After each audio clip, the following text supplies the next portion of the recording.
Você já sentiu que sua vida precisava de uma pausa?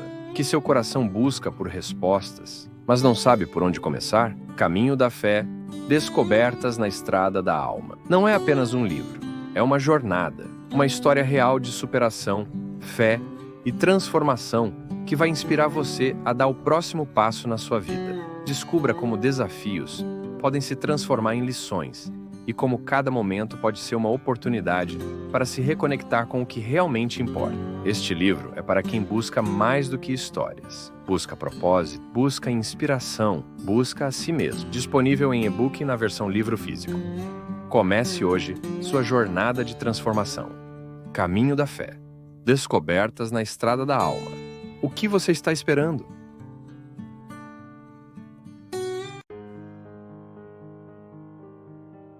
Às vezes eu fico impressionado de ver como falta sentido para a vida. E o que é o sentido da vida, minha gente? É aquilo que dá amarra, né? Que dá liga.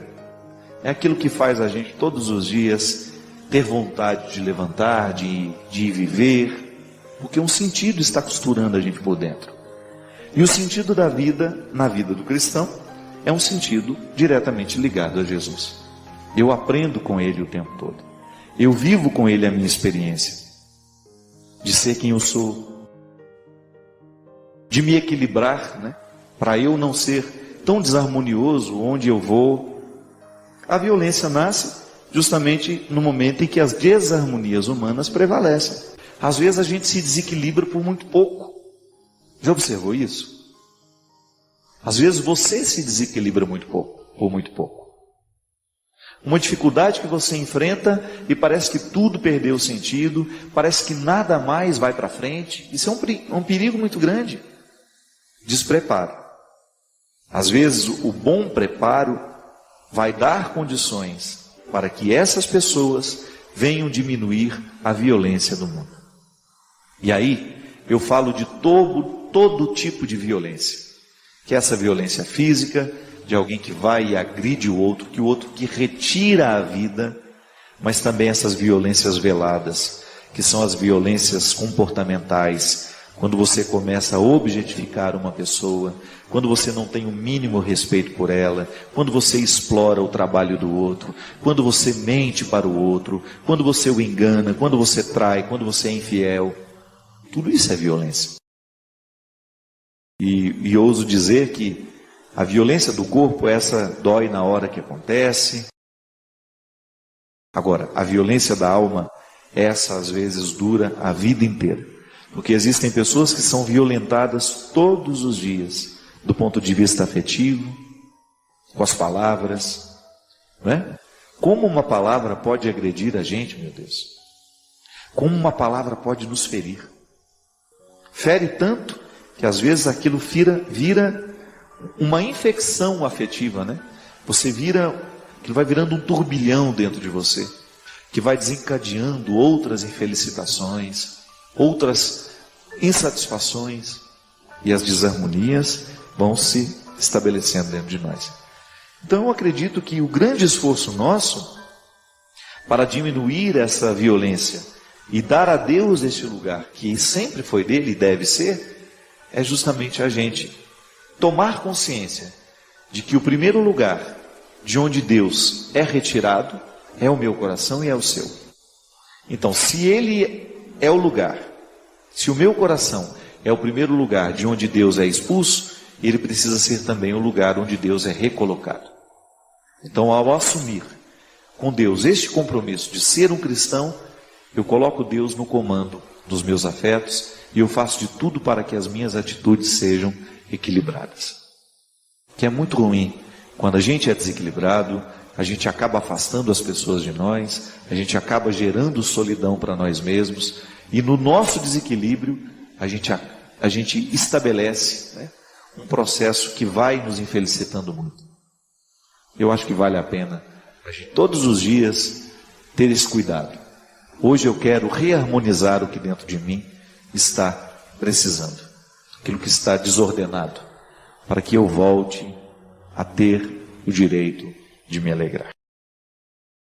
Tem visto como a gente tem sido intolerante, né?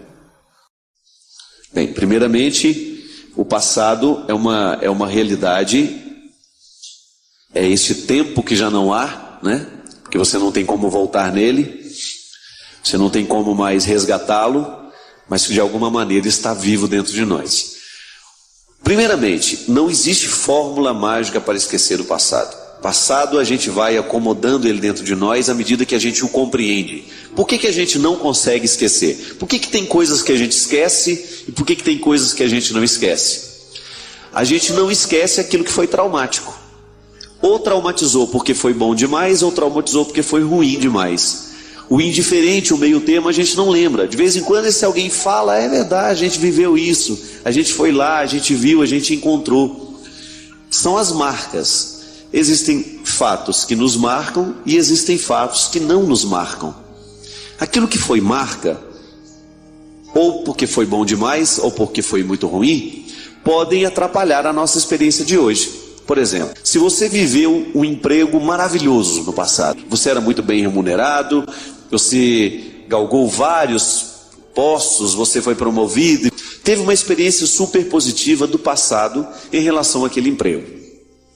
De repente você perdeu o emprego. Você ficar preso ao tempo bom que foi, te atrapalha do mesmo jeito que ficar preso ao tempo ruim. Não é a mesma coisa que aquele que viveu uma experiência extremamente negativa do passado. Trabalhei num lugar muito sofrido, fui muito desvalorizado, fui muito maltratado, não tive reconhecimento. São duas marcas que vão ficar para a vida. Aí esse que trabalhava num lugar muito ruim conseguiu um emprego ótimo. Mas toda vez que ele está lá, naquela experiência positiva, ele corre o risco de ficar remoendo o que não foi bom lá naquele tempo. Tá vendo? Um foi marcado de forma positiva e o outro foi marcado de forma negativa. Os dois sofrem os males do passado. Um porque foi muito bom e outro porque foi muito ruim. Porque quando eles se prendem àquilo que já foi, que já aconteceu, que foi bom, ele esquece de descobrir o que pode ser bom hoje. Ele esquece de se empenhar naquilo que não é tão bom, mas que pode ser bom hoje. E aquele que se prende ao que foi ruim, corre o risco de não saber saborear o que está sendo bom hoje. Você reconciliar-se com o passado é você permitir que a vida seja mais intensa hoje. Porque onde é que você coloca a força da sua vida? No que já foi ou no que está sendo? Se você coloca a sua atenção em tudo aquilo que foi bom demais no passado, você corre o risco de virar um museu. Você só lembra o que já fez. Eu já fui isso, eu já fiz aquilo, né? Você não está sendo mais. Por quê? Você está conjugando a sua vida no passado. Passado que não passa, amargura. Ou porque você queria viver aquilo de novo e não pode, fica amargurado. O tempo foi tão bom, foi tão especial estar lá, mas já acabou. Foi bom, foi especial, mas já acabou. Foi ruim demais, eu não aguentava aquilo, mas já acabou. Tudo já acabou. O que foi bom e o que foi ruim já acabou. Como é que você vai cessar o poder deste passado? Abrindo os olhos para aquilo que está sendo o presente. E viver bem o presente também consiste em abrir algumas portinhas já para esse futuro, porque você vivendo bem o presente, você está preparando bem o seu futuro. Portanto, minha gente, muitas vezes a infelicidade, ela ocorre na nossa vida porque nós nos prendemos às experiências que já não são nossas, que já não podem ser modificadas. E tudo aquilo que não pode ser modificado, torna-se uma amargura dentro de nós. Então, se você está muito acostumado a ficar remoendo o que já foi, a ficar lembrando demais, nossa, aquilo era bom demais, aquilo era isso, aquilo era... Cuidado, porque você corre o risco de não estar na atenção daquilo que hoje está acontecendo ao seu redor. Sem ter em cada parte, em cada fragmento da vida que hoje está ao teu redor. Breve, leve, certo, se despede este instante, para nunca mais pousar em tuas mãos. Pronto. Nunca mais vai pousar em tuas mãos este momento agora. Ou você vive bem esta hora, este instante, ou daqui a pouco você vai ficar amargurando, porque não viveu direito. Bem, primeiramente, o passado é uma realidade, é este tempo que já não há, né? Porque você não tem como voltar nele, você não tem como mais resgatá-lo, mas de alguma maneira está vivo dentro de nós. Primeiramente, não existe fórmula mágica para esquecer o passado. Passado a gente vai acomodando ele dentro de nós à medida que a gente o compreende. Por que a gente não consegue esquecer? Por que tem coisas que a gente esquece e por que tem coisas que a gente não esquece? A gente não esquece aquilo que foi traumático. Ou traumatizou porque foi bom demais, ou traumatizou porque foi ruim demais.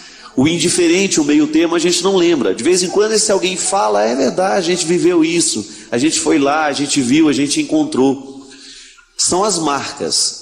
Existem fatos que nos marcam e existem fatos que não nos marcam. Aquilo que foi marca, ou porque foi bom demais, ou porque foi muito ruim, podem atrapalhar a nossa experiência de hoje. Por exemplo, se você viveu um emprego maravilhoso no passado, você era muito bem remunerado, você galgou vários postos, você foi promovido, teve uma experiência super positiva do passado em relação àquele emprego. De repente você perdeu o emprego. Você ficar preso ao tempo bom que foi, te atrapalha do mesmo jeito que ficar preso ao tempo ruim. Não é a mesma coisa que aquele que viveu uma experiência extremamente negativa do passado. Trabalhei num lugar muito sofrido, fui muito desvalorizado, fui muito maltratado, não tive reconhecimento. São duas marcas que vão ficar para a vida. Aí esse que trabalhava num lugar muito ruim conseguiu um emprego ótimo. Mas toda vez que ele está lá, naquela experiência positiva, ele corre o risco de ficar remoendo o que não foi bom lá naquele tempo. Tá vendo? Um foi marcado de forma positiva e o outro foi marcado de forma negativa. Os dois sofrem os males do passado, um porque foi muito bom e outro porque foi muito ruim. Porque quando eles se prendem àquilo que já foi, que já aconteceu, que foi bom, ele esquece de descobrir o que pode ser bom hoje. Ele esquece de se empenhar naquilo que não é tão bom, mas que pode ser bom hoje.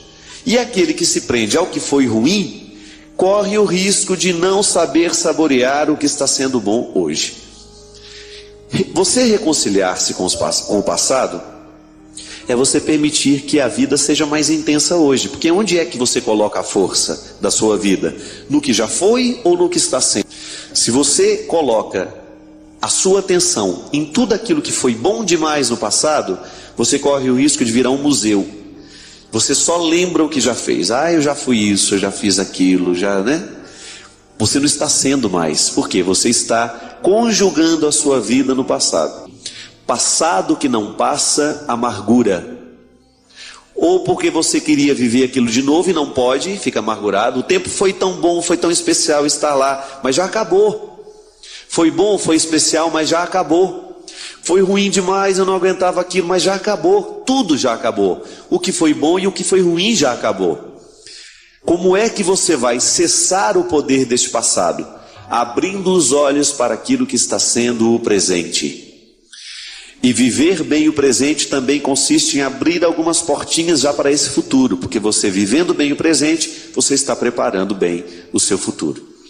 Portanto, minha gente, muitas vezes a infelicidade, ela ocorre na nossa vida porque nós nos prendemos às experiências que já não são nossas, que já não podem ser modificadas. E tudo aquilo que não pode ser modificado, torna-se uma amargura dentro de nós. Então, se você está muito acostumado a ficar remoendo o que já foi, a ficar lembrando demais, nossa, aquilo era bom demais, aquilo era isso, aquilo era... Cuidado, porque você corre o risco de não estar na atenção daquilo que hoje está acontecendo ao seu redor. Sem ter em cada parte, em cada fragmento da vida que hoje está ao teu redor. Breve, leve, certo, se despede este instante, para nunca mais pousar em tuas mãos. Pronto. Nunca mais vai pousar em tuas mãos este momento agora. Ou você vive bem esta hora, este instante, ou daqui a pouco você vai ficar amargurando, porque não viveu direito. Muitas coisas no meu jeito de ser não foram escolhidas por mim. Eu herdei, trouxe das influências dos que estiveram ao meu lado no momento em que eu estava sendo formado. Mas a gente sabe que entre aquilo que nos foi dado geneticamente e aquilo que nos foi dado socialmente, existe um espaço reservado para a escolha. Nós acreditamos nessa liberdade de você ter condições de escolher o que você quer ser, ou então de você pelo menos ter o direito de escolher um pouco daquilo que lhe foi dado, ou até mesmo nas suas determinações genéticas, do seu temperamento, de você ter o direito de administrar um pouco isso, né? Para você não ser refém do condicionamento que você acabou herdando. Então eu quero escolher ser também uma pessoa que provoca isso onde chega. Uma pessoa conciliadora, uma pessoa que harmoniza, que traz alegria. Isso é um fruto do Evangelho em nós. E se você não se acostumar a observar-se no meio de tantas contradições, o seu cristianismo também nunca será verdadeiro. Será uma falácia, uma conversa fiada, uma vaidade pessoal. Dentro das nossas comunidades isso é tão comum. Encontrar pessoas cruéis, mas todas disfarçadas, sob os disfarces do cristianismo. É a pior crueldade que pode existir. Porque se você lida com uma pessoa sabendo que ela é má, agora quando você lida com uma pessoa disfarçada de boazinha, exercendo-se em seu papel, ela sendo ela, né? Arquitetando toda aquela crueldade, isso é extremamente destruidor. Você destrói a fé de uma pessoa assim. De nada vale a gente fazer para o outro ver que estamos fazendo, minha gente. O que de fato transforma é aquilo que repercute dentro de nós, da nossa oração, do nosso jejum. Não rezo para o outro ver que eu estou rezando. Não, eu rezo é para que o Deus que está no escondido possa ser encontrado pelo meu coração. Eu não faço jejum para que o outro fique me admirando. Não, não. É para que esse jejum repercuta na minha alma.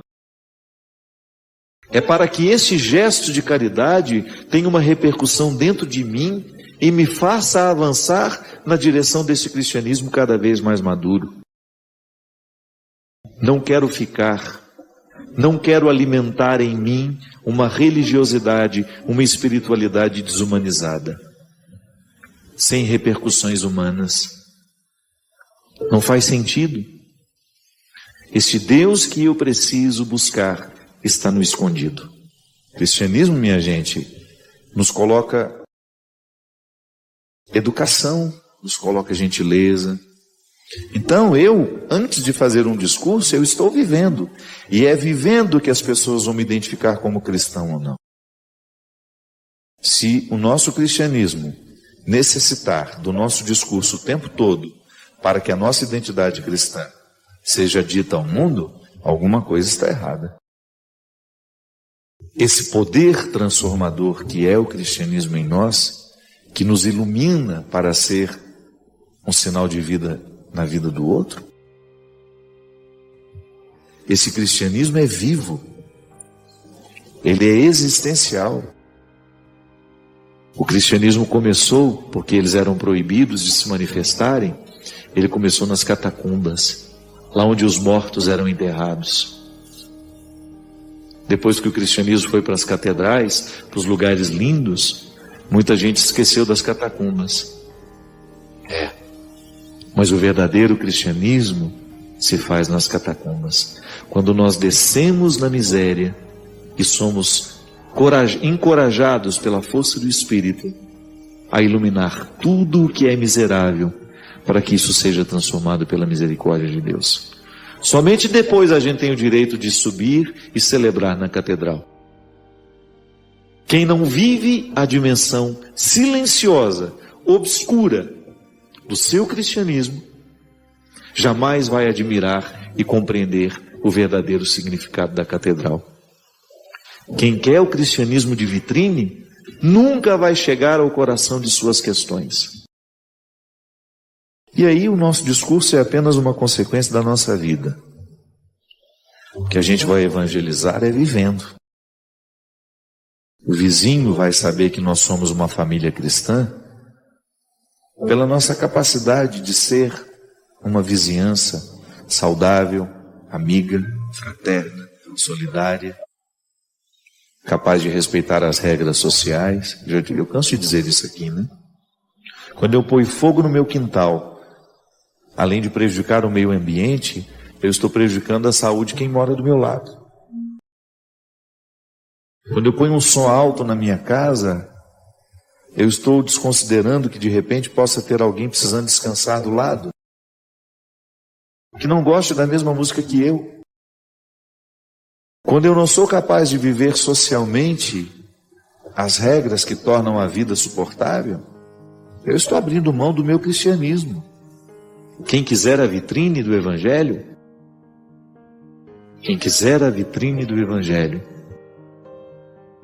quem fizer questão desta vitrine, vai perder a oportunidade de descer aos porões de si mesmo. E jamais será um ser de verdade. Poderá até viver admirado pelos outros, mas não vai admirar-se. Não vai ficar feliz com as escolhas que fez. Porque em última instância, o que nos realiza não é o reconhecimento que o outro nos oferece, mas é aquele que é a luz do Espírito de Deus a gente se oferece. É aquela sensação boa de que descemos nas catacumbas, vimos de perto as nossas misérias, e a lanterna da misericórdia de Deus nos deu o direito de celebrar na catedral.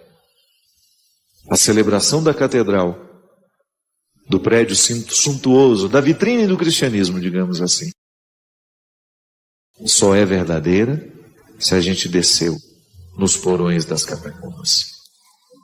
Deus não pode fazer nada com as nossas obras se Ele não possuir o nosso coração. Quando eu percebo que estou dando a Deus apenas as minhas obras, porque na verdade o que são as obras? Uma oportunidade que Deus tem de mexer no meu coração. Então muitas coisas na minha vida não se tornam realidade é porque eu não faço a minha parte. Você mesmo, você sabe que isso é uma realidade. Quantas vezes você também ficou pedindo a Deus, não fez a sua parte, e porque não fez a sua parte, o milagre não pôde acontecer na sua vida. Está certo que Deus é livre para nos dar a quem pede e a quem não pede. Mas eu acho muito interessante quando nós espiritualmente exercemos uma forma de orar que permita o silêncio nos mostrar o que é que Deus quer de nós, o que é que Deus quer nos dar. Aí você vai ver mesmo, meu Deus do céu, eu estou pedindo a Ele uma folha, quando na verdade Ele quer me dar o livro. Mas para me dar o livro, eu preciso fazer um movimento de transformação em mim, porque esse livro não vai cair do céu. Nós também podemos ter este poder dentro de nós. Herdar as forças do céu, para que você também, na sua comunidade, na sua casa, no seu local de trabalho, você exerça este papel de ser alguém que traz Deus naturalmente para o seu ambiente, através do seu jeito de ser. Essa é a maior riqueza, minha gente, que nós cristãos podemos oferecer ao mundo. Não é o nosso discurso, não. O discurso ele é importante em alguns momentos. E você conta nos dedos as oportunidades que você tem de fazer discurso. No mais, a evangelização que nós realizamos é com as nossas atitudes. O que faz a minha mão direita, a esquerda não deve ficar sabendo. Esse exemplo de Jesus é muito simples, mas é muito elucidativo, nos ensina muito. Quantos de nós, temos necessidade de que o outro venha reconhecer o que a gente faz?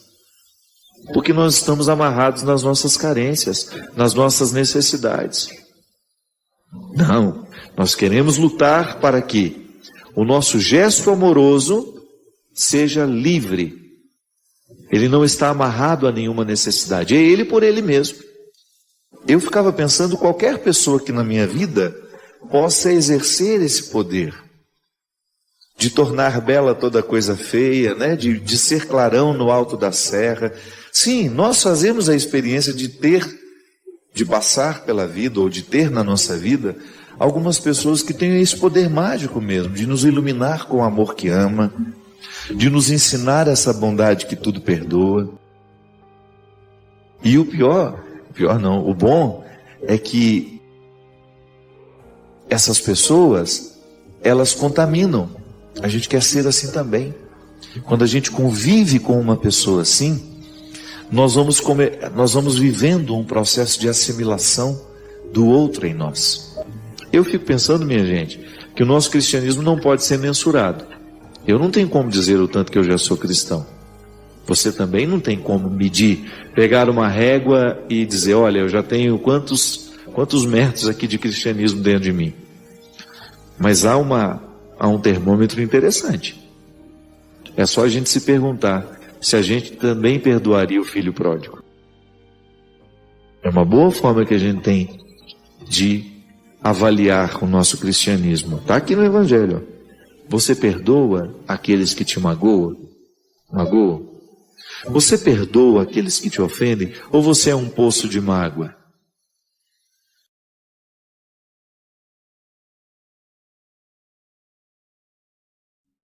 A primeira coisa que as pessoas enxergam, minha gente, de nós, é o nosso testemunho.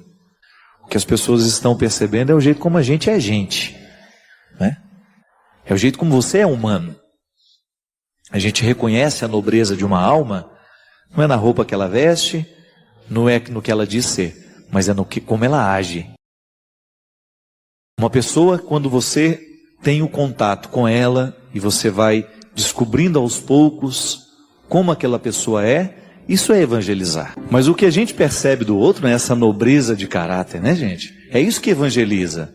O que é a palavra evangelho, né? É a vida de Jesus. Não é a palavra que ele falou, não. É sobretudo aquilo que ele fez, aquilo que ele viveu. Eu sempre digo, olha, a gente precisa ter muito cuidado, porque enquanto a gente está vivendo, nós estamos evangelizando. Evangelizando para alguma coisa. Quantas pessoas você encontra que são verdadeiramente traumatizadas na vida? Traumatizadas porque um dia alguém foi cruel com ela. Eu não estou falando de ser cruel, de exigente, não, porque às vezes a gente confunde. As freiras no passado, né, que tomavam conta dos colégios, elas eram muito exigentes, mas era uma exigência amorosa muitas vezes. Você pode ter muitas vezes uma pessoa brava, mas ela é brava porque ela é amorosa. Diferente da pessoa cruel, que é aquela que deixou um rastro de destruição por onde passou. Quando você encontra uma pessoa fortemente marcada por uma presença negativa. É tão triste isso, minha gente. Nós não sabemos quanto tempo a gente tem, qual é a oportunidade que a gente tem de passar na vida do outro.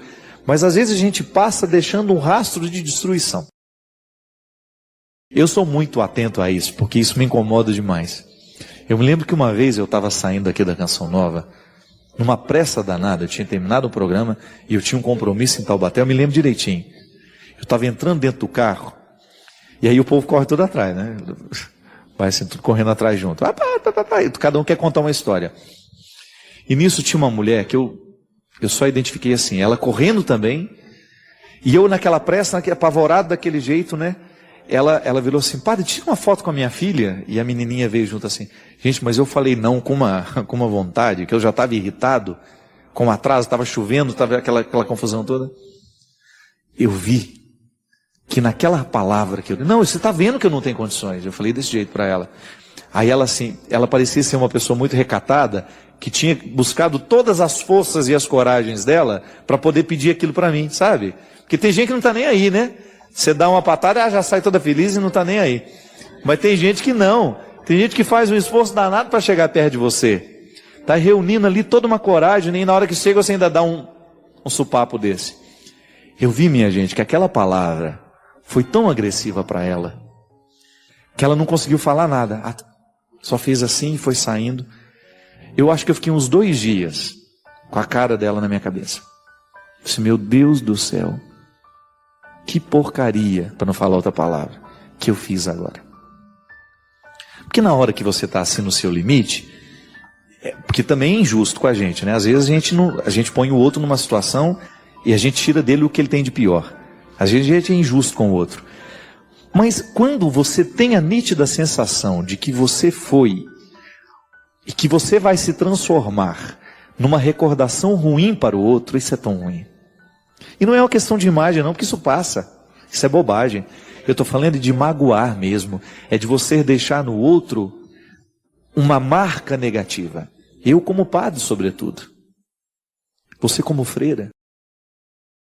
Eu que tenho muitas amigas religiosas, às vezes a gente fala disso com muita franqueza. A irmã Sandra lá em Maceió, volto a falar dela de novo. A irmã Maria do Carmo lá no Recife. Irmã Flávia, irmã Alcilene, irmã Maria dos Anjos. São pessoas, minha gente, são mulheres que fizeram uma opção pela vida consagrada e que elas trazem diante de si o tempo todo essa responsabilidade. Eu evangelizo quando eu passo no pátio do colégio, mesmo que eu não abra a minha boca. Eu evangelizo quando eu abro a porta e eu recebo alguém. Dentro do hospital, a irmã Gelsomina, lá em Itaquera, em São Paulo. Capacidade que aquela mulher tem de evangelizar todo mundo, sabe por quê? Porque ela percebe todo mundo que está no corredor. Eu me lembro, eu operei 2 vezes lá, eu era seminarista ainda. Ela passava pelos corredores assim, puxando. Aí ela viu uma pessoa falando: pelo amor de Deus, pare de fumar, os meus pulmões estão gritando que querem viver. Isso sorrindo, dando uma dura na mulher, né? Ou então a mulher estava grávida: pelo amor de Deus, pare de fumar, você vai dar um câncer ao seu filho. Aquele sotaque dela. Isso é evangelizar. Mas ela fala com doçura. A palavra dura está sendo dita com doçura. Alguém está se preocupando com você. Agora, quando nós nos transformamos, gente, em pessoas cruéis, pelo amor de Deus, quando você percebe que você foi cruel na vida, é impressionante o quanto que mesmo nós, lutando pelo Evangelho o tempo todo, em alguns momentos da vida nós somos verdadeiramente cruéis. A crueldade. Quando você age com maldade, você sabe que você está prejudicando, você sabe que você está machucando e você o faz. Eu não sei. É impressionante porque a gente precisa ter a noção exata dessas coisas. Porque senão a gente vira um rastro de destruição por onde a gente passa. Rastro de destruição por onde a gente vai. O tanto que a gente pode ser hoje, qual é a dosagem da minha bondade? Se eu puder dosar hoje, o quanto que de mim foi bom, o quanto que de mim hoje eu fui cruel, é a análise de todo dia. Para que a gente não se transforme num exemplo assim. Olha, a instituição é cristã, mas o comportamento que se tem lá não é. É a mesma coisa que acontece às vezes na nossa sacristia, quando nós estamos preparando a celebração e você percebe que o espírito que prevalece ali não é cristão. O rito que nós vamos celebrar é cristão, mas a atitude humana que acompanha não é. A postura de quem está adiante para fazer, para acolher, não é cristão. Ah, então não sei o que é. É caricatura? É falsidade? É hipocrisia? Não. Não é para ser. Não tem que ser assim. Quem foi que disse que o ambiente cristão tem que ser assim? Não tem que ser. Está na hora de nós começarmos a livrar-nos dessa hipocrisia. Vamos começar a se comprometer um pouquinho mais com aquilo que é o específico da nossa vida. O cristianismo não pode ser uma fachada, não. É atitude, é o jeito como eu trato a minha funcionária que me diz se eu sou cristão ou não. É o jeito como eu divido o que eu tenho, se eu sou que vai mostrar se eu sou cristão ou não. É o jeito como eu acolho a pessoa simples, a pessoa humilde, a pessoa rindo, não importa. Eu sempre digo isso. O tratamento que nós damos às pessoas que trabalham com a gente, é ali que você está evangelizando. Quantas vezes você escuta de funcionárias que trabalharam muitos anos naquele colégio, muitos anos naquele convento, muitos anos naquele seminário, foi secretária não sei de quem, secretária do tal bispo, secretária do tal padre. E ali? É ali que está o principal da nossa evangelização. Agora, não só eu que tenho que ter o cuidado, não é só o bispo, não é só a freira, somos todos nós. O cristianismo é miudinho. Está acontecendo agora entre nós. na relação que nós nos dispensamos, que nós nos damos, no tratamento que você dá à pessoa. A maneira como você lida, como você encontra com a pessoa que está na mesma pousada que você. Na gentileza que você realiza no momento que você percebe que o outro está precisando de você. Isso é evangelho. É o bonito da vida acontecendo, e é tão bom a gente entrar um novo ano com essa consciência. Hoje eu posso fazer o mundo ser melhor a partir das minhas atitudes. Foi uma freira ruim até o dia de hoje, não importa, modifica. Tem condições, aí dentro do seu coração de mulher, tanta coisa bonita que precisa vir à tona. É o seu envolvimento com o Cristo. Apaixonar-se pelo Cristo não é conversa fiada, não. A paixão, o amor que nós temos ter por Jesus, tem que ser de envolvimento mesmo. Eu amo as causas que são dele. E eu quero lutar pelas causas que são dele. Eu quero viver do mesmo jeito que ele, como dizia o Padre Zezinho. De maneira muito simples, de maneira muito direta e bonita. Amar como ele viveu, sonhar como ele viveu, falar como ele falou, ter os mesmos gestos que ele. E isso sim é evangelizar.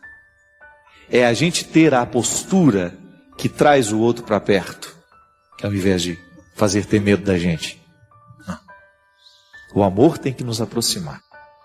O amor tem que nos colocar sempre na disposição de estar com os outros com qualidade, para deixar marcas boas. É isso que vale na vida. E o que vai ficar de tudo isso que nós realizamos é justamente esse tempo, essa flor que nós fizemos desabrochar. Vamos colocar isso diante de nós. Você aí que trabalha no grupo de oração, você que trabalha na sua paróquia, na sua comunidade, não importa qual seja a nossa religião. Se você tem alguma função nessa vida, exerça na caridade. Se você é diretora, se você é secretária, se você... não importa. Se você é o chefe ou se você é o mais humilde. Todos nós estamos diante da mesma responsabilidade. Com mais solidariedade, com mais carinho, com mais ternura. É o que nós estamos precisando. O mundo está necessitado de gente que faça essa diferença. Igual eu estava lá na fila de um supermercado em Taubaté, anteontem. Fui comprar um queijo. Tristeza, né? Comprar um queijo na véspera do Réveillon, aquele montoeira de gente fazendo compra, e eu com um queijinho numa fila enorme para passar. Existia um atleticano mineiro na minha frente. Até não é muito satisfeito com ele não, né? Atleticano. E aí ele me olhou, aí falou assim, pode passar que você só tem uma coisa para fazer, né? Para comprar. Aí eu achei bonitinho o gesto dele, né? Eu não precisaria fazer isso, precisaria? Eu já estava esperando há um tempão, aquela solidariedade dele. Aí ele brincou, só que você vai mandar um abraço para minha mãe amanhã, lá em São João del Rei. Depois que eu já tinha passado, é que ele falou que ele me conhecia, ele não se manifestou. Falei, só manda um abraço. Aí eu não sei o nome dela. Ele falou, não lembro, ela lá de São João del Rei. Seu filho me abordou ontem, ele está aí com a senhora, ele disse que estaria, e ele foi gentil comigo. É disso que nós estamos falando. Quando nós descobrimos a oportunidade de sermos gentis com alguém. A senhora deve ter ensinado bem o evangelho para ele. É desse cristão que nós precisamos. Não aquele que está no púlpito, não só aquele que está no altar, mas aquele que está na fila do supermercado, aquele que está lá na quitanda, aquele que está lá na empresa e que é capaz de gestos de gentileza. Oh, pode passar.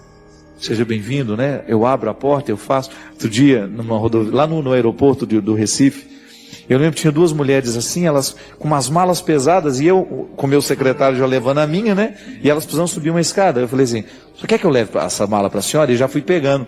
Ela levou tanto susto, aí ela levou, pensou que eu estava roubando a mala, né? Aí na hora que chegou lá em cima, ela virou e falou assim para mim, ô moço, desculpa, eu fiquei assustada, é porque eu não estou acostumada com isso. Aí eu pensei, né? Na hora que a gente pode exercer a gentileza com alguém, o outro leva susto. Porque a gente não está acostumado com ela. É mais fácil não ser. Mas pode ser diferente. A partir de mim, a partir de você. A nossa vocação é outra. E o que Deus espera de mim e você é uma fé viva, encarnada. Então não importa se até o dia de hoje a gente fez parte ou se a gente praticou uma religião teórica que não envolveu a nossa vida, que não nos comprometeu, que não mudou as nossas atitudes, não importa. O que importa é o que nós podemos fazer a partir de agora. Você também já integrou a equipe do ódio? Você também já fez volume ao estádio que foi racista, de outras formas? Com outros discursos que também matam, porque o discurso do racismo mata. São milhões e milhões de pessoas que perdem a vida só porque elas são.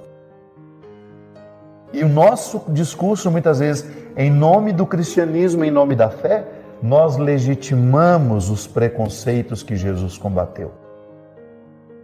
Às vezes, o nosso jeito de ser cristão legitima o que há de pior na condição humana.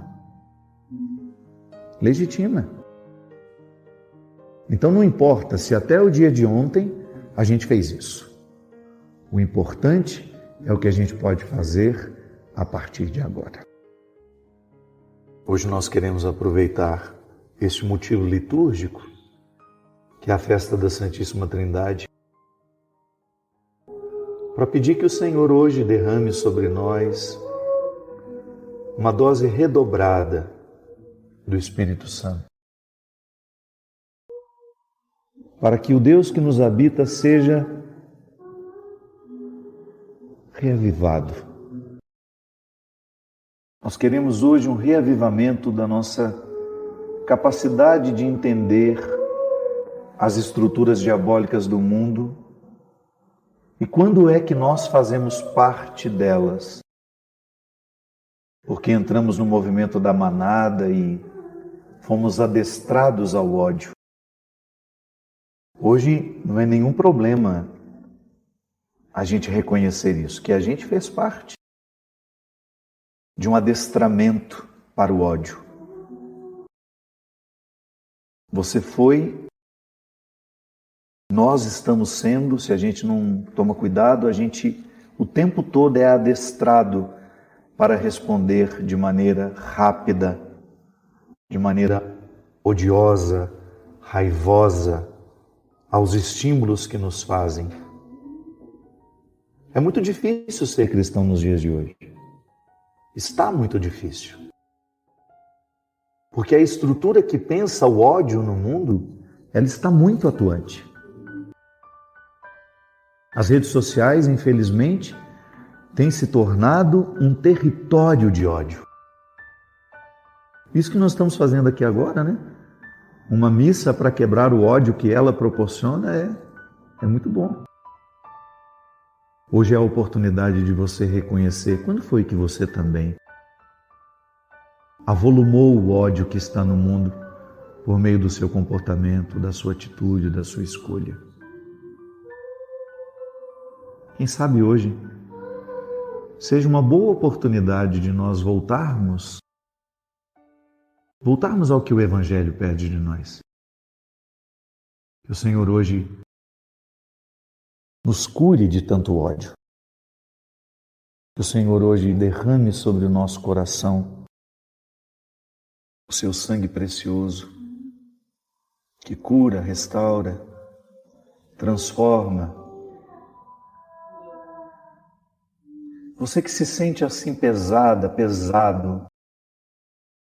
angustiado, amargurado, cansado, às vezes não sabe de quê, com medo, não sabe por quê. Não menospreze, não subestime a capacidade que o mundo de hoje tem de prejudicar a sua saúde mental. E quando nós falamos de saúde mental, nós estamos falando de saúde espiritual, minha gente. É a transformação da mente que gera a vida espiritual. Às vezes nós estamos pesados aqui, na maneira como nós pensamos, consequentemente sentimos e agimos e falamos.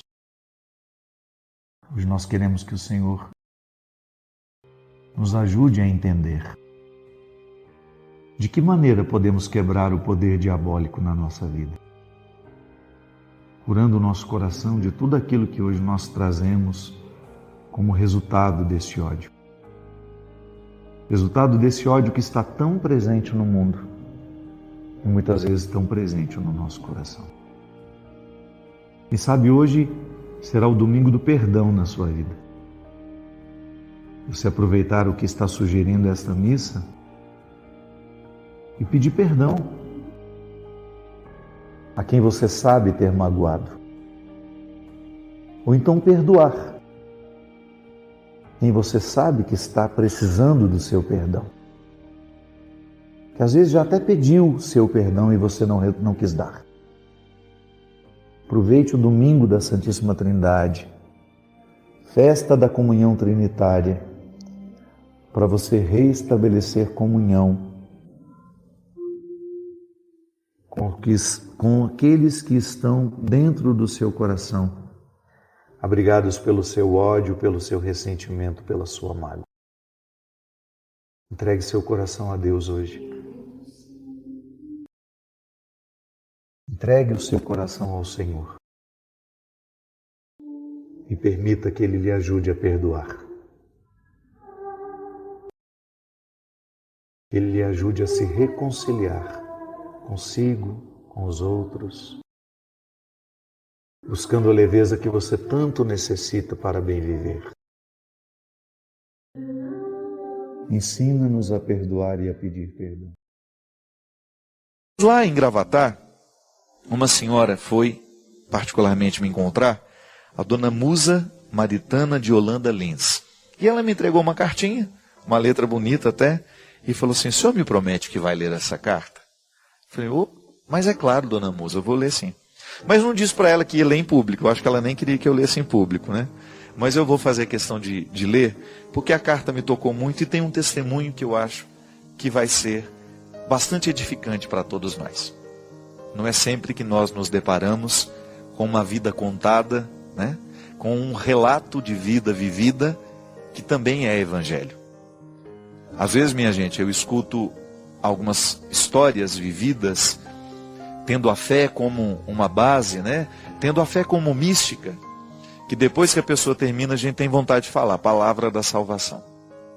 Porque aquele relato é bíblico, aquele relato é evangelho. Aquele relato é, para nós, um testemunho de conversão, da mesma forma como nós lemos a Sagrada Escritura e retiramos dela ensinamentos. E esse é o testemunho, gente, presta atenção nisso, que beleza. O primeiro foi de 24 de maio de 1967 até 9 de abril de 1995, quando eu tive o meu maior professor de vida, o meu filho, que por um problema congênito, viveu os seus quase 28 anos com todas as limitações de um tetraplégico, mas com uma alegria, um gosto pela vida tão intenso que contagiava a todos que os cercávamos.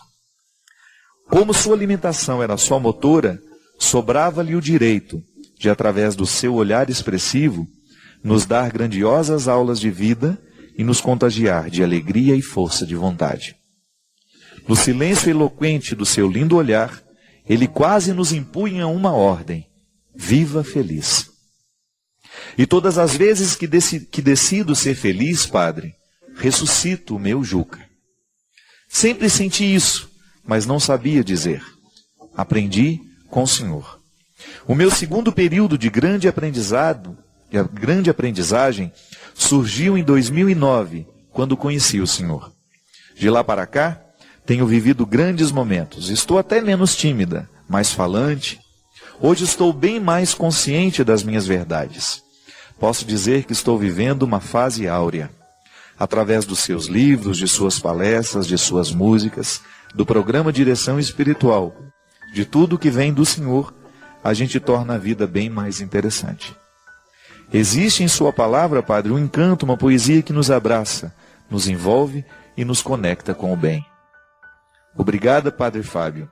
O senhor é um ser iluminado. Com respeito, carinho e grande emoção, Musa. Ô, dona Musa, quem me emocionou foi a senhora. Muito obrigado. Quero dizer para a senhora que foi uma honra, Quem me dera eu tivesse lido essa carta antes de lhe receber. Teria sido diferente, né? Nós teríamos tido uma boa e prazerosa conversa, com certeza. Mas quero aproveitar desse espaço que também é da senhora, já que a senhora me assiste, e já que a senhora considera ter sido importante na sua vida, tão rica de ensinamentos, já que a senhora considera este programa também importante para a senhora, quero aproveitar deste espaço para dizer que estou muito honrado de saber que faço parte dessa história de vida tão bonita que a senhora já viveu até o dia de hoje. Agradeço a Deus por a senhora ter tido esse filho durante 28 anos, o Juca, e a senhora continuar, mesmo já tendo perdido, a senhora continuar ressuscitando no dia a dia. Isso é muito sábio, dona Musa. A gente ter a oportunidade de trazer o outro de volta, não com as nossas lamúrias, não com as nossas revoltas, mas nós trazermos de volta o outro com a nossa alegria, com a nossa disposição de viver. Eu acredito mesmo nisso, dona Musa. Já vi muitas mães que perderam os filhos, encontrar o sentido da vida fazendo alguma coisa por eles. Da mesma forma como muitas pessoas reencontram o sentido da vida quando ganham uma pessoa, né? Mas também é possível reencontrar o sentido da vida quando se perde. É lamentável, é doloroso, é sofrido, mas o aprendizado é muito frutuoso. E a senhora, ao nos partilhar isso, a senhora nos ensina mais uma vez que isso não é uma conversa, que isso é uma verdade. A verdade da senhora nos ajuda a criar espaço na nossa verdade pessoal, este ensinamento para que a gente também, no momento em que a gente precisar viver isso, a gente tenha disposição. Para isso serve o testemunho do outro, para que a gente possa se encorajar a viver o que está sendo difícil, o que está sendo penoso, porque a gente sabe que alguém um dia viveu e experimentou isso e venceu. Da mesma forma também como dona Musa, como a dona Yara, lá de Cianorte. Uma senhora que peregrinou comigo já 2 vezes, animada, feliz, engraçada. E eu vendo aquela alegria toda da dona Yara, pode ser que ela já tenha me contado algum dia, mas eu não me lembrava mais. Ela sempre muito feliz lá na peregrinação. Num momento em que ela estava a sós comigo, ela me disse que ela também havia perdido um filho e que o programa Direção Espiritual a ajudou muito tempo depois de viver aquela perda de maneira sem fruto, infértil, reclamando, lamuriando, brigada com Deus. Ela pôde se reconciliar com Deus assim também. Eu vou viver feliz pelo meu filho. Eu vou fazer por ele o que ele não teve tempo de fazer. Isso é uma atitude muito sábia de quem ama. Então, dona Musa, eu agradeço muito, porque a senhora não só me emocionou, mas me tocou profundamente para reforçar dentro de mim essa convicção. E a senhora pode ter certeza que mesmo a senhora estando tão longe, aí, morando na praia de Boa Viagem, né, aí no Recife, a senhora pode saber, pode ter certeza que nunca mais a gente se esquece desse testemunho. Eu acho que é isso que faz com que a palavra de Deus continue. É isso que faz com que o cristianismo não pare. São os testemunhos. São aquelas pessoas que foram tocadas pelo amor de Deus, pela força de Jesus, e descobriram no momento da dor, da dificuldade, que ela funciona. Que essa palavra de Deus, quando aplicada, quando vivenciada e experimentada, ela produz muitos frutos dentro de nós. Obrigado pelo testemunho da senhora. Feliz aniversário. Se Deus quiser, vamos ter a oportunidade de nos encontrar mais vezes. Como você interpreta, do ponto de vista cristão, a responsabilidade de estabelecer com essa pessoa uma relação respeitável, de amizade? Amizade não no sentido de ficar convivendo, não, viu? É de ser amistoso. Porque, para nós cristãos, nós não temos o direito de tratar o outro com a mesma moeda. A regra de Italião não serve para nós, dente por dente, olho por olho. Essa não serve para nós. Podemos ficar magoadinhos porque o outro nos disse coisas mentirosas, então tá bom, é só você colocar esse filtro, o que ele disse sobre mim não corresponde à verdade. Não quero isso para mim. Ou então, se o outro disse uma coisa que corresponde à verdade e te magoou, você encara isso como uma oportunidade que você teve de ouvir a verdade. Mas não fique magoado por isso. Encaminhe-se. Porque se a gente não encaminha a mágoa, ela vai nutrindo, ela vai crescendo, ela vai nutrindo outros sentimentos desfavoráveis demais a nós. Por que a gente não rumina o que é bom? Por que a gente não rumina essa palavra que coloca coisas boas na nossa mente e ao invés disso a gente fica ruminando a palavra ruim que a gente escutou ao longo do dia? Você mesmo. Quantas vezes você foi deitar e não conseguiu parar de ruminar aquela palavra infeliz que alguém lhe disse no seu ambiente de trabalho? Pode ser que esteja acontecendo hoje.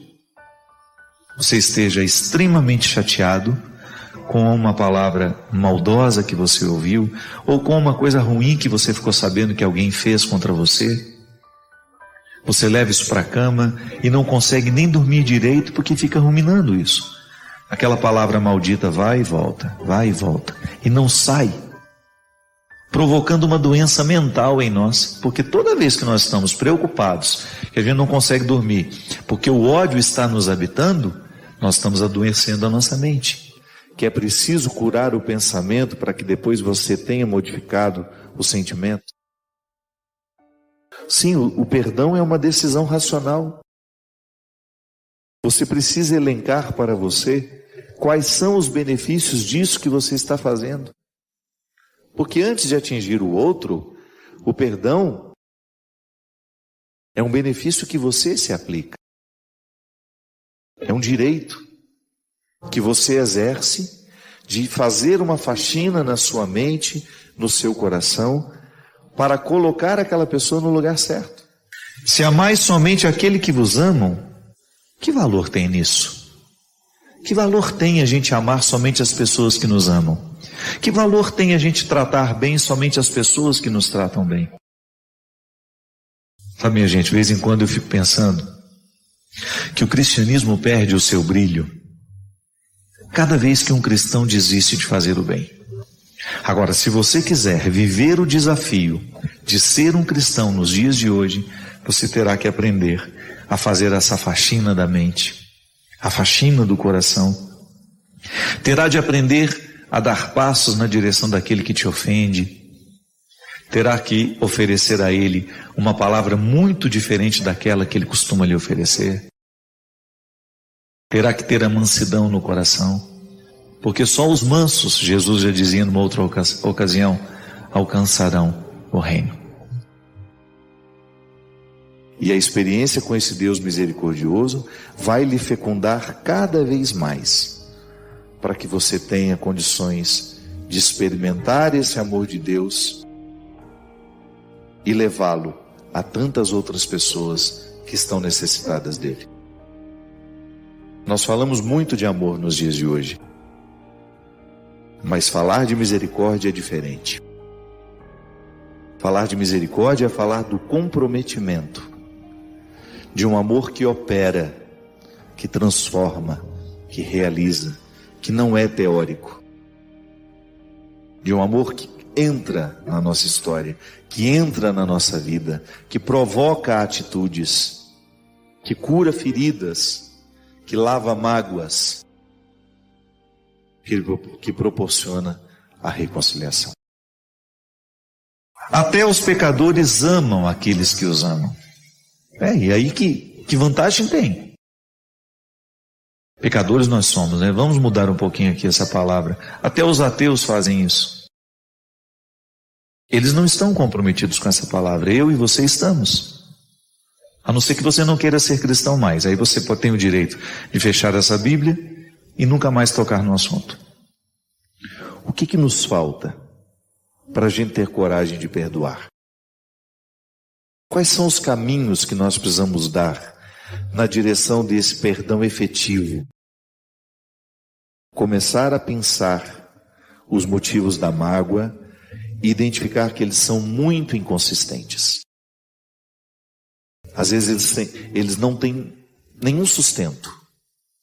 Eles são bobos, eles são mentirosos, mas a gente chegou a guardar, resolveu guardar, como se eles tivessem fundamentos. Não tem. E se tem algum fundamento, aí você começa a ter uma capacidade de reconhecer que aquilo que ele lhe disse não foi tão mentiroso assim. E que se tinha alguma correspondência a alguma verdade, encare como uma correção. Eu faço questão de colocar esse trecho do Evangelho de Lucas, por ser ele um estatuto bastante difícil de ser compreendido. Porque pode parecer um prejuízo, pode parecer que nós estejamos abrindo mão do bom senso, pode ser que a gente esteja ficando bobo ao fazer isso, mas não. Na verdade, esse avesso, ele nos proporciona uma maturidade espiritual, uma maturidade afetiva, que vai nos beneficiar demais depois que ela for alcançada. Porque você vai esperar menos do outro. As nossas decepções, elas acontecem, não é porque o outro nos ofereceu muito pouco, é porque nós esperamos muito dele. Os nossos erros são aí, muitas vezes estão aí. O outro ofereceu aquilo que ele podia, mas nós esperávamos tanto, tanto, tanto, projetamos tanto, imaginamos tanto o outro, que quando ele foi ele de verdade, não nos bastou. É tão interessante quando nós descobrimos que ter autoridade sobre si é uma forma muito, mas muito interessante de transformar o mundo. Lidere-se, tenha autoridade sobre os seus sentimentos, expulse do seu coração as mágoas que não lhe edificam e faça crescer os sentimentos nobres. Você vai ver que vai ficar muito mais natural amar e ser amado. Se dentro das nossas cidades, na nossa rua, no nosso bairro, se a gente conseguisse viver essa proposta, essa regra de ouro, que até mesmo os ateus podem observar, qual é o mérito de amar quem nos ama? Você que está aí acostumado a lidar com quem você ama e com quem ama você, isso a gente já sabe. A gente precisa aprender agora a lidar com quem não nos ama. A gente precisa colocar uma semente de cristianismo entre nós que não nos amamos. Lidar com os que a gente ama, a gente já aprendeu um pouco. É claro que a gente ainda esbarra em dificuldades, porque também não é fácil lidar com quem a gente ama. A gente precisa encontrar o ponto de equilíbrio entre o não e o sim, o tanto que a gente permite, o tanto que a gente nega, o tanto que a gente cuida, o tanto que a gente precisa deixar um pouco descuidado para ver se o outro acorda. É um aprendizado constante lidar com quem a gente ama, mas é muito mais fácil lidar com quem a gente ama e por quem a gente é amado. O desafio é para mim, o desafio é para você, porque eu também preciso internalizar esse estatuto. Eu também tenho vontade de devolver o mal com o mal. Eu também sinto o desejo de gritar a palavra que agride àquele que me agrediu. Mas se nós quisermos observar a palavra de Jesus, nós teremos de quebrar o poder desse ódio dentro de nós. Que o Deus Todo-Poderoso conceda-nos cada vez mais a graça de conhecer a sua misericórdia e levá-la àqueles que precisam dela. Ele que é Pai, Filho e Espírito Santo. Porque é impressionante como, à medida que a gente vai conversando, que você vai tendo mais intimidade com as pessoas, você vai percebendo como todos nós hoje estamos sofrendo das mesmas causas, pelas mesmas causas. E uma delas é justamente a infelicidade na administração do tempo. O tempo, a lida com o tempo, está nos angustiando demais. Porque nós estamos todos tendo uma percepção de que nós não estamos vivendo como deveríamos. E é justamente o que o homem está experimentando. E é claro que ele vai negar o tempo todo.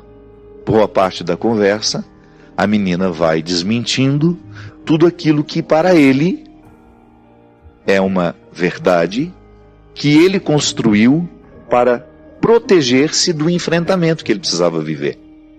E a menina vai desconstruindo, mostrando para ele que aquele discurso que ele está fazendo não está de acordo com os sentimentos que lhe ocorrem. E aí é interessante porque essa desconstrução, ela vai sendo um caminho que todos nós fazemos também. Até aqui na 4ª página tem um texto que eu preparei para que quando aquele que está passando pela livraria pegar o livro, ele vai ter mais ou menos uma noção do que se trata. É em vão procurar por uma resposta quando ainda não fizemos a pergunta certa. O conflito seguirá infértil se não receber o benefício da lucidez que só o enfrentamento das perguntas proporciona. Uma vida que não é refletida não pode ser bem vivida. Só o debruçar reflexivo sobre nós é capaz de reorientar a coerência, desfazer os equívocos e estabelecer o julgamento que nos coloca diante dos dilemas fundamentais. Quanto nos custa ser quem somos? Tem nos custado muito alta a fatura das emoções? Muito alto. Estamos satisfeitos com o que escolhemos ganhar e perder? Somos fiéis ao que nos pede o coração? Não nos apressemos em responder. É preciso conviver com as questões, olhá-las nos olhos, permitir que suas arestas desconfortáveis encontrem os encaixes na alma ferida. Há caminhos que não podemos andar acompanhados. E este é um deles, o que nos leva ao dentro de nós. Ande pelo seu. Ofereça-se a compaixão, o que de mais nobre você pode se proporcionar. É sob a sua tutela amorosa que você descobrirá que a vida pode ser diferente e que nunca é tarde para reorientar a sua história. Ouça o que você tem a dizer-se. Recolha-se com este livro nas mãos. Nele há um itinerário para os que pretendem renascer. Aceite este convite. Não espero que o outro lhe dê aquilo que só você pode se oferecer. Então, nessa necessidade que é muito comum a todos nós, minha gente, esse livro nasceu com o desejo de refletir aquele que foi o meu grande conflito nos últimos 2 anos, que era justamente perceber que eu estava construindo a minha vida de um jeito que o meu coração não estava onde estava o meu passo. Às vezes os meus pés me levavam para lugares muito diferentes do que me pedia o coração. E a linguagem do coração é a linguagem da consciência, é a linguagem da menina. A menina que ainda não está contaminada com as mentiras do adulto. Porque nós contamos mentiras demais para nós. Nós arrumamos muitas desculpas para justificar a nossa conduta errada. Você sabe disso? Quantas vezes você se pegou fazendo justamente uma defesa daquilo que é indefensável em você? Quantas vezes você tentou defender para o outro aquilo que nem para você é justo ser defendido? Porque você sabe que está errado. Aquela maneira que você assumiu de viver, o excesso de tantas coisas que lhe retiram às vezes o direito de desfrutar até daquilo que a vida já lhe deu. Nós estamos protelando, deixando para outro dia as nossas alegrias, a nossa felicidade. E não é justo. Não é justo. Não é justo nós ficarmos justificando e mentindo para nós, criando uma defesa de um jeito de ser que precisa ser modificado urgentemente. Sem medo de errar. Andando por aí, conhecendo as pessoas, falando com aquelas que eu já conheço há muito tempo, nós estamos todos vivendo o mesmo conflito. Nós estamos com uma sensação de que o tempo está passando e nós não estamos extraindo de nós o melhor que podemos extrair. Por quê? Porque estamos com pressa, estamos excessivamente cansados, com demandas muito além das nossas possibilidades. Não estamos tendo tempo para viver as nossas emoções como elas merecem ser vividas. Nós não estamos tendo tempo para viver o processo do autoconhecimento. Então sofremos sem saber por que estamos sofrendo, erramos porque não sabemos por que estamos errando, e de repente um conflito se estabelece. Há um momento do livro em que a menina conta para o homem, quando ela faz a reflexão sobre o tempo, ela conta uma história de José Saramago, o grande escritor português. Numa das últimas entrevistas de Saramago, estava dando uma coletiva de imprensa, uma repórter pergunta para ele: Saramago, você que é um homem tão vitorioso, que já ganhou tanto prêmio na sua vida como escritor, o que você gostaria de ganhar nessa fase da vida? E Saramago, vivendo um tempo de silêncio, como se julgasse aquela pergunta dentro dele, desejoso de responder para ele e não para a repórter. Sim, porque às vezes o outro nos pergunta, mas quem está precisando daquela resposta somos nós. E como Saramago era um homem muito sábio, muito introspecto, ele certamente identificou que aquela pergunta não era só para dar à repórter, mas era sobretudo para ele. E aí ele respondeu que naquela fase da vida, se ele pudesse escolher ganhar alguma coisa, ele escolheria ganhar tempo. Quando eu vi aquela entrevista, minha gente, aqui aliás está num documentário sobre a vida dele, eu fiquei pensando como é verdadeiro isso.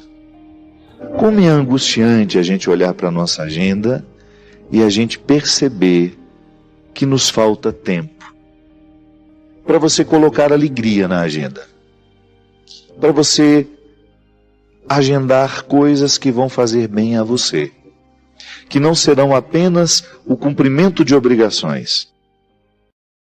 Como é especial e como é luxuoso você tirar um dia para você de fato ficar com você. Como eu estava dizendo para vocês, esse tempo que eu fiquei em Portugal, não fiquei com os outros, não foi um tempo que eu tirei para ficar com pessoas, não.